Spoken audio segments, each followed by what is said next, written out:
जाली cold drinks तैयार करने का बड़ा धंधा बेनकाब। मौजा सामोर उमा नज़द बकर मंडी मुल्तान में बीवरेजेस यूनिट पर छापा। 1300 से जायद जाली कोल्ड ड्रिंक्स, 300 खाली बोतलों समेत भारी मिकदार में मशीनरी और दीगर सामान जब्त। मालिक पर थाना शाह शम्स में मुकदमा दर्ज।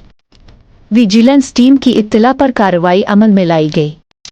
तफसीलात के मुताबिक फूड सेफ्टी टीम ने विजिलेंस टीम की इत्तला पर मौजा सामोर उमा नज़द बकर मंडी मुल्तान में बीवरेजेस यूनिट पर छापा मारा। असल के नाम पर मुख्तलिफ ब्रांड्स की जाली कोल्ड ड्रिंक्स तैयार की जा रही थी।